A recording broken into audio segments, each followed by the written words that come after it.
What's going on, man? Welcome back to the basement. I'm Ron, and today we're going to be locking in my top 5 rookie wide receiver rankings. I want to get all of my running back, quarterback, wide receiver rankings all locked in before the NFL draft, so we're all squared away. And after the NFL draft, all I got to factor into my post-NFL draft, like rookie rankings, just landing spot and draft capital. So without further ado, let's go.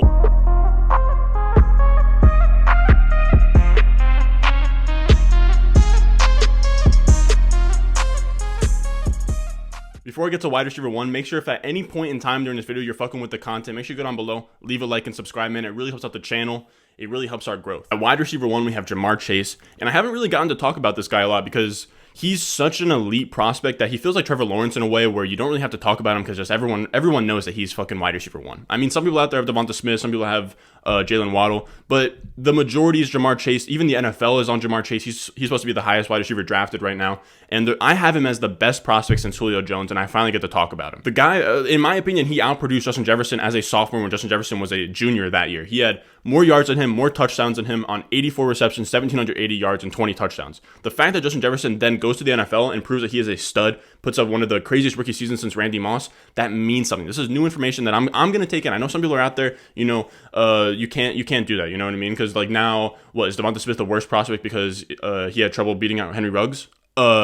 Yes. If we now know that Henry Ruggs isn't that good of a wide receiver and it gave someone in college that was competing with him problems, then that competition isn't as crazy. You know, before we were just like, oh, Henry Ruggs is a first-round wide receiver, so we'll take it as that. But now we know who Henry Ruggs is. The same thing with A.J. Brown and DK Metcalf. You know, DK Metcalf didn't produce with A.J. Brown there, but the fact that A.J. Brown is a top 3 dynasty wide receiver, it makes sense. You know, A.J. Brown was a stud, so it makes sense. We can give DK Metcalf more of a pass. And not only does this show up on the stat sheet in terms of Ja'Marr Chase being better than Justin Jefferson in that season, PFF also agreed. Ja'Marr Chase put up a 91.1 offensive grade. Justin Jefferson only put up 85.4. Now let's look at these numbers because it just puts into perspective kind of an unbiased source looking at film, and it's good that you want to confirm your numbers on paper with what's happening on the field. You know what I mean? That's kind of the problem that we had with N'Keal Harry. His numbers were crazy, and we just didn't listen to the film. With Ja'Marr Chase, they both aligned. Ja'Marr Chase not only had a better receiving grade than Justin Jefferson that year, he was the 4th best graded wide receiver in college football, and he was graded better than every wide receiver drafted in 2020 on day 1 and 2. And it makes sense. Chase in this offense, he was that alpha dog, bully X wide receiver, played on the perimeter, and Justin Jefferson, you know, he was in the slot. He was getting the slot receptions. That's why he had more receptions. He was getting more targets because he was that easy intermediate option. And here's something I want to ask you guys. You guys think that those elite corners, you know, CJ Henderson, AJ Terrell, Trevon Diggs, Patrick Surtain, you think that they're following Justin Jefferson into the slot? They know, oh, this is a junior stud. No, they were on the outside guarding up Ja'Marr Chase, a guy that they knew was as good, if not better than Justin Jefferson, and was making big plays all over the field. Ja'Marr Chase, as a sophomore, was going up against NFL caliber corners and babying them. The thing that adds on to all of this is the draft capital. Right now, he's rumored to go top 5. Now, I'll give Chase a pass if he goes top 6. I think that this is a historic quarterback class. I'll give him a pass. You know, I'll still put him in this group of top 5 guys. The wide receivers drafted top 5 with an 18 or 19 breakout age since 2002 are Corey Davis, Amari Cooper, Sammy Watkins, Julio Jones, Calvin Johnson, Braylon Edwards, and Larry Fitzgerald. Julio was 6 overall. I'll give him a pass because AJ Green went 4th overall in that draft class, and I gotta believe that if AJ Green had just came out in another year, that Julio probably goes 4th overall. So of those wide receivers I just listed, 86% of them have a top 24 season under their belt, and 57% of them have a top 3 season under their belt. This is that 20 plus points per game upside that I've been talking about. And what further assures that is that he is an alpha. He measured in 6 foot 201. We're looking for 5'11 plus, 195 plus, 26 BMI plus. He hits all of those, and he's super athletic. He ran a 4.39, 97th percentile burst score. He's jumping out of the gym, 82nd percentile agility. There's no box that Ja'Marr Chase does not check. Player Profiler has his best comparable as OBJ. I actually like that comp. I think that he plays a little bit bigger than his size. He's really good at contested jump balls.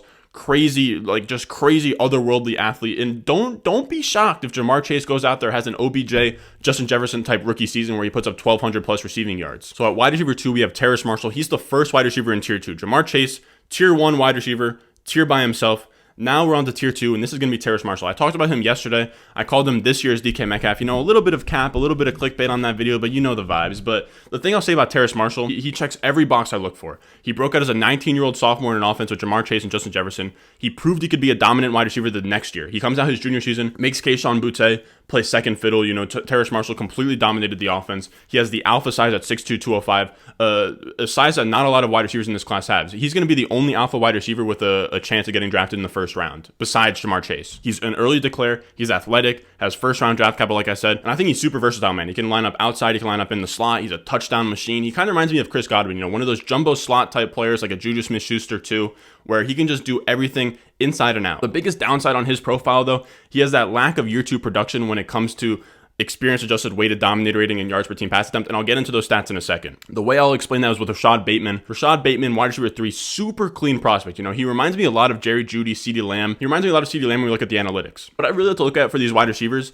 I'm not going to go into it for every single wide receiver because I'd be here for hours with you. But for this one, we'll look at it. Weighted dominator rating, yards per team pass attempt are the 2 stats I really have to look at. Weighted dominator rating. That's going to be college dominator rating, so the market share of your receiving yards and passing touchdowns in a single offense. But instead of splitting it even between receiving yards and touchdowns, they have 80% of the number factored towards the receiving yards, 20% towards touchdowns. It's much more accurate that way because touchdowns aren't sticky year to year. A lot of them are random. You want to value receiving yards more than touchdowns, but you still don't want to forget about touchdowns. Then we look at yards per team pass attempt. This is going to be receiving yards divided by team pass attempts. It basically just shows dominance and efficiency. This is pretty much the best production number we have at predicting future success in the NFL. Well, on this graph, they're going to have those metrics on the left side, and then on the bottom, it's going to be years out of high school. So that's going to be freshman, sophomore, junior, senior. And the dotted line across the middle is going to be the average for a top 24 NFL wide receiver, what they did in college. Ideally, we want to see our wide receiver pass that dotted line on each of the 2 graphs once for their first 2 years, freshman or sophomore. We want to see a freshman or sophomore breakout, and then we want to see that followed up by a 3rd year on that same trajectory. So for CeeDee Lamb, 5 out of 6 of his dots go above the dotted line. Rashad Bateman goes 6 for 6 despite playing with COVID in year 3 and played with an NFL talent in Tyler Johnson in year 1 and 2. Rashad Bateman, in terms of experience adjusted yards per team pass attempt and weighted dominator rating, he is the best in this class. All 3 years, there is no scratches on that profile. And if it wasn't for his size, he would be a Ja'Marr Chase level prospect for me. He comes in at 6 foot 190, and that's not alpha size. So that's the slight concern. We know wide receivers that finish with 20 points per game or more, those top 6 wide receiver seasons, they only happen to big wide receivers or Antonio Brown and Tyreek Hill. But I will say that he's not a slot wide receiver, so he has this weird profile of an undersized wide receiver with long speed and not much explosion. He reminds me a lot of that Ridley profile where he's kind of like a route specialist. He's great at getting separation off the line. He really gets jammed. He can play X, Z, Y. He's super smooth off the route. He has great hands. He's just slightly undersized. That's what concerns me. I like these alpha dog wide receivers. There's not a lot of them in this class. Rashad Bateman, if he came in at that 6'2", 210, he would be in tier 1. He could easily end up as like a Calvin Ridley, Stephon Diggs level talent. It's just his upside is limited. There's not a lot of wide receivers that look like that. But what I will say is that I think that Rashad Bateman has the highest floor in this class behind Ja'Marr Chase.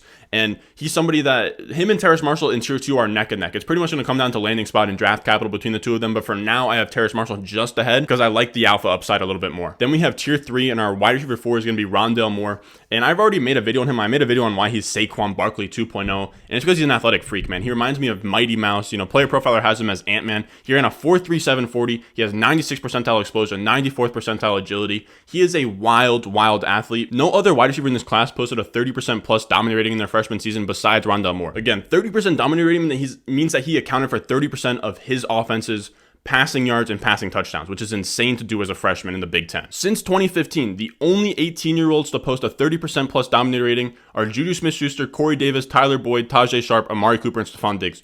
33% of those guys posted a top 12 season, and 83% of them posted a top 24 season. This is really good company to be in for Rondale Moore.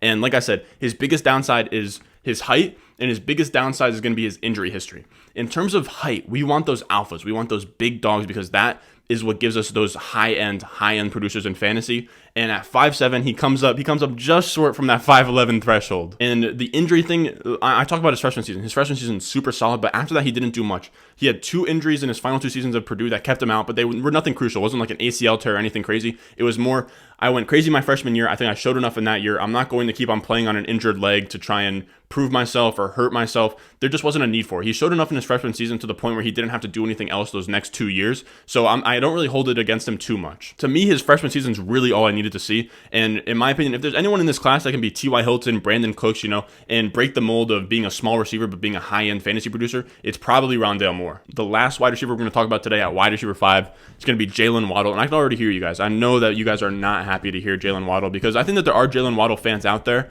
But for me to leave Devonta Smith off my top 5 wide receivers, I think a lot of people aren't going to be happy with that. I'll explain why in a second, why I have him above Devonta Smith. I'll also say Devonta Smith weighed in at 166 today. That's, 6'1", 166. Marquise Brown looks goofy on the field at 5'9", 165, Devonta Smith is going to look like a twig out there. He's going to look like Wiz Khalifa with a helmet on. Now, the reason why I like Waddle more than him and why I like Rondale Moore more than him, these small, compact wide receivers, these are dynamic betas. I'm going to make a video. I think I'm going to make one later today on what dynamic betas are, and I got to do some research on it, but I'm starting to think that beta wide receivers who are also super dynamic have a better chance at hitting. Now, I don't have the research for it yet. I'm going to dive deep into it, but T.Y. Hilton, Tyreek Hill, Antonio Brown, Randall Cobb, all some of the most prolific beta dynamic players in college that we know. Now, what do I mean by dynamic? This is rushing and return ability at wide receivers. So we want players that can be used in the rushing game, can be used to make plays in space, the screen game. We want guys that just are playmakers. That's what Tyreek Hill is. That's what Antonio Brown are. The guys that just need the ball in their hands whenever. Now, if we're talking about dynamic, I will say Rondale Moore, he put up 500 rushing yards his freshman year. He's a crazy dynamic player. Jalen Waddle, though, is a legendary return man in college, and he is probably one of the most dynamic playmakers in this class. Probably the most. On 38 career punt returns, he averaged 19.3 yards per return and took 2 of them to the crib during his college career. Let me say this. On punt returns, you're lucky if you get 5, maybe 10 yards. On a 38 return sample, to have 19 plus yards per punt return, that is as dynamic as it gets. In this play will always stick out to me with Jalen Waddle, the type of playmaker he is. He's got face masked by LSU, and he's still taking that thing to the crib. He kind of spins off it and just gets out, puts on the burners. I have no doubt that he has 4.4 speed. And now we know he's dynamic. We know that he looks good in space. Let's get into numbers on Waddle a little bit. The analytics guys are going to say his numbers, his production, they're bad. But I actually think that he has probably one of the most impressive freshman seasons I've seen. It's not going to be Rondale Moore level, but when we're talking about Alabama offense, I know that I just kind of disparaged, Judy, Ruggs, Devonta Smith a little bit, or more Ruggs than Devonta Smith, but as a true freshman, on Alabama, this is unheard of. As a true freshman, he comes in there with Henry Ruggs there, Devonta Smith. He outproduces them. He puts up 45 receptions, 848 yards, and 7 touchdowns. Not only do the stats guys think that this is impressive, so did PFF. PFF had him graded as the highest wide receiver on Alabama that year, even though Judy not only outproduced him, but I'm pretty sure Judy got a Biletnikoff award that year. So as a freshman, he had the highest receiving grade on the team, and not only the highest receiving grade on the team, as a true freshman, Jalen Waddle had the 5th highest grade in the NCAA. You guys might just say PFF, they're garbage, whatever, they don't know what they're talking about. I will say they don't use bias in their rankings. They had DK Metcalf as their wide receiver 1 in 2019. Nowhere did he have an insane receiving grade. The same thing can be said about Jalen Waddle. As a freshman, the PFF guys, none of them are trying to pump his numbers or anything like that. They don't care. He's a freshman. It's not going to affect the draft for the next 2 years.